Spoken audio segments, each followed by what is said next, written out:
ఇప్పుడు next month party announce అంటున్నారు. Yes, ఎంతమంది వస్తారు ఆ పార్టీ అనౌన్స్? 10,000 మంది వస్తారు. 10,000 మంది. నా ఎక్స్పెక్టేషన్ మాత్రమే, ఇంకా ఎక్కువ రావచ్చు. 10,000 మందికి వసతులు సౌకర్యాలు ఏమి ఉండవు, అంత కెపాసిటీ నాకు లేదు. అభిమానంతో వస్తారు. ఎందుకు ఉండదు సార్? మీరు అట్లా అంటారు కానీ ఇప్పుడు 30 లక్షలు ఒకటేసారి డౌన్ పేమెంట్ కట్టి కార్ తీస్తున్నప్పుడు అది ఎవిడెన్స్ 10 లేదు. లక్షలు పెట్టి ఇప్పుడు వాటర్ ఒక రైస్ ప్యాకెట్ ఇవ్వడానికి ఇబ్బంది ఏముంటది? 10,000 మందికి సిగ్నేచర్ స్టూడియో కొన్నామంట కదా, మొన్న తీసుకున్నామంట కదా సిగ్నేచర్ స్టూడియో. నేను ఎంప్లాయ్ అనే విషయం అందరికీ తెలుసు. మీరు చెప్తే నేను కూడా కారు కొనలేనని అందరికీ తెలుసు. లేదు అట్లా ఉండదు. అంటే బాగా డెవలప్ అయ్యారు ఆర్థికంగా అనేది బాగా ఇప్పుడు ఆర్థికంగా డెవలప్ అయితే మంచిదే నాకు, ఎందుకంటే పార్టీని అభివృద్ధి చేయాలంటే డబ్బు కావాలి. అలాగని ఇప్పుడైతే నా దగ్గర డబ్బు. మొన్న జూబ్లీస్ లో బాగానే వర్కౌట్ అయింది అనుకుంటా. ఏం వర్కౌట్ అయింది? రాళ్ళు వెనకేసిరా? 2 రాళ్ళు కాదు, ఒక చిన్న రాయి కూడా వెనకేయలేదు. ఏదో నా క్రైస్తవులు కొంతవరకు సపోర్ట్ చేశారు. 20-30 లక్షల వరకు వచ్చింది. ఏ లక్షలు రాలేదు, ఏ 10 లక్షలు రాలేదు. మాట్లాడతారు.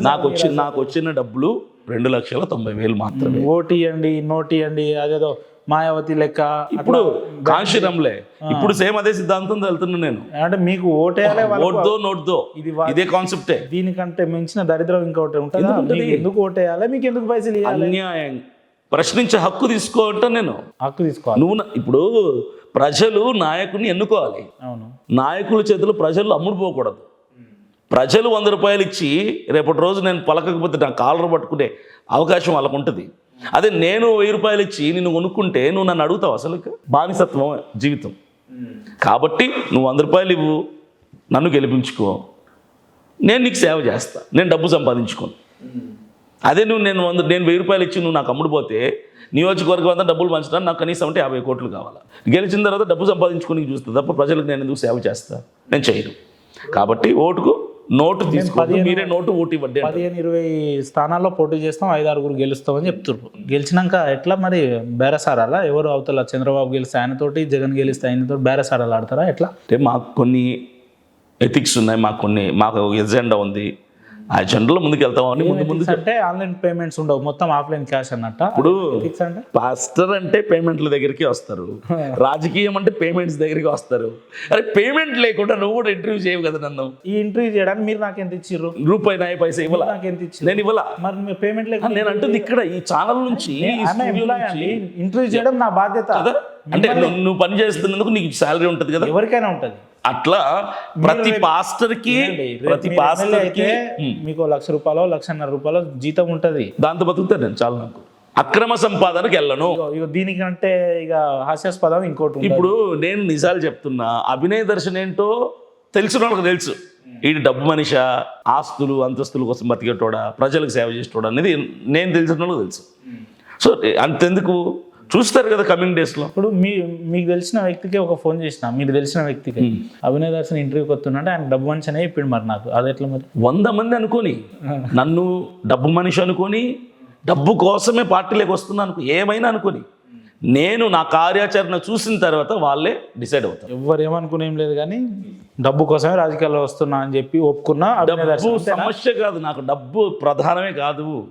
నేను అప్పు చేసి ప్రజలకు మేలు చేసే మనస్తత్వం తప్ప డబ్బు సంపాదించుకుని దాచుకుని అప్పు ఎందుకు చేయాలి? ప్రజలకు మేలు ఎందుకు చేయాలి? లేదంటే అరే మంచి పేరు కోసం. మంచి పేరు ఎట్లా వస్తుంది? మంచి పేరు మంచి చేస్తే వస్తుంది. ఎట్లా చేస్తారు? మంచి ప్రజలకు సేవ చేయాలి, సర్వీస్ చేయాలి.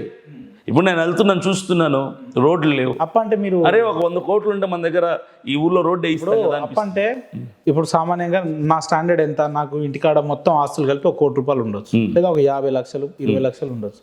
నేను ఒక మనిషి దగ్గర 20,000 అప్పు అడిగితే ఈజీగా ఇస్తాడు. అవును, అట్లీస్ట్ 1,00,000 అడిగినా ఇస్తాడు. ఎందుకంటే నా స్టాండర్డ్ ఒకవేళ వెనకుంది కాబట్టి ఇవ్వగలుగుతాడని నమ్మకం. మీకు కోటాను కోట్ల అప్పు ఎక్కడి నుంచి తీసుకొస్తారు? ఎట్లా పంచుతారు? మీకు ఏం ఆస్తులు ఉన్నాయి? స్థిరాస్తులు ఏంది మీది? అప్పు తీసుకురాకుండా నాకు సపోర్టర్స్ వస్తారని ఒక నమ్మకం ఉంది. అంటే వస్తారు.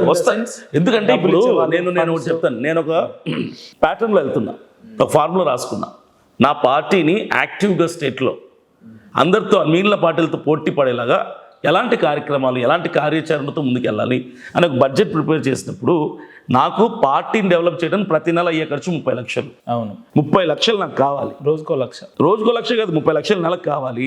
ఈ 30 లక్షలు నాకు ఫండ్ కావాలి. రోజుకో లక్ష అంటే నెలకు 30 లక్షలు కానీ 30 లక్షలు నాకు ఫండ్ కావాలి. నేను వెరీ క్లియర్, నేను ప్రజలకు చెప్తా దేని ఖర్చు పెడుతున్నాం. ఈ 30 లక్షల పేరు మీద, నన్ను నమ్మిన 30 ప్రజలు లక్షల పేరు మీద 90 లక్షలు ఎట్లా సంపాదించాలి, ఇది మీ ఎజెండా? లేదు ఒకటే ఉపేందర్, రానున్న రోజుల్లో అలా మీరు భలే అభినయ్ తిరకాసం చేస్తున్నారు. దర్శన్ రూపాయి లేదంటున్నారు, నెలకు 30 లక్షలు ఖర్చు పెడతారు, కావాలి. 5 ఎమ్మెల్యేలు ఇప్పుడు చాలా మంది పొలిటికల్ పార్టీ ఎట్లయిపోయిందంటే ఇప్పుడు ఒక ట్రస్ట్ పెట్టినంత ఈజీగా పార్టీ పెట్టేస్తున్నారు. ఒక 4-5 లక్షలు తీసుకుపోయి ఢిల్లీలో కూర్చొని 2 రోజులు పార్టీ పెడుతున్నారు. పెట్టిన పార్టీలు దాదాపుగా నాకు తెలిసి ఒక ఏపీలోనే 2000 పార్టీలు ఉంటాయి, కానీ మనకు తెలిసింది 5. ఏమైపోయినాయి? మిగిలిన పార్టీ పెట్టేస్తారు, ఎలక్షన్ టైం వచ్చినప్పుడు నామినేషన్ వేస్తారు, వార్డు దగ్గర 1 లక్ష 2 లక్షలు తెచ్చుకుంటూ సైలెంట్. సెమ్మి లెక్క. అదే చెప్తున్నా, అభినయ దర్శన్ అలా ఉండకూడదు. అన్న నీకు దండం పార్టీని యాక్టివ్గా ముందుకు తీసుకెళ్ళాలి. కొంచెం యాజ్ యాంకర్ గా రిక్వెస్ట్ చెప్తున్నా, కొంచెం నవ్వరా, అది అంత సీరియస్ గా ఎర్రముఖం పెట్టుకుంటే నాకు భయం అనిపిస్తుంది. నువ్వు లేనిపోని ఎవిడెన్స్ లేని ఆరోపణలు వేస్తే నవ్వే లేస్తాను స్వామి. ఆరోపణలు ఎవరు చేస్తున్నారు అన్న? నువ్వే చేస్తున్నావు. లేదు తప్పది. మీరు అట్లా అనుకొని ఏమన్నా ఇంటెన్షనల్ గా ఫీల్ అయితే నేనేం చేయలేను. నెలకి 30 లక్షలు నా పార్టీ డెవలప్మెంట్ కోసం కావాలి, ఎవరు ఇస్తారు? అది రెడీ చేసుకుంటున్నా. అది ఎవరు ఇస్తారు? ఇప్పుడు న్యాయంగా సంపాదించిన వాళ్ళు, అరే ప్రజలకు సేవ చేసే భావనతో వచ్చేవాడికి మనం సపోర్ట్ చేయొచ్చు అన్న వాళ్ళు ఉన్నారు. చాలామంది బిగ్ షాట్స్ ఉన్నారు, నెలకి 10 లక్షలు, ₹1 కోటి సంపాదించే వాళ్ళు ఉన్నారు. బిగ్ షాట్స్ బట్టి ఇప్పుడు అలాంటి వాళ్ళ దృష్టిలో నేను పడితే పడాలంటే స్ట్రగుల్ చేయాలి కదా. సాయం చేసినప్పుడు నేను చేస్తున్న ఈ పాదయాత్రలోనే నాకు చాలాసార్లు అనిపిస్తుంది, నీళ్ళు లేవు, అరే ఒక బోరే ఇద్దాం, అక్కడ రోడ్డు లేదు, ఒక 1/2 కిలోమీటర్ వేయిద్దాం, ఇలాంటివి చేద్దాం అనిపిస్తుంది. మనకు స్తోమత లేదు. నాకు ఫండర్స్ వచ్చారనుకో, ఖచ్చితంగా డొనేషన్స్ వచ్చాయనుకుంటే ఖచ్చితంగా చేస్తాను.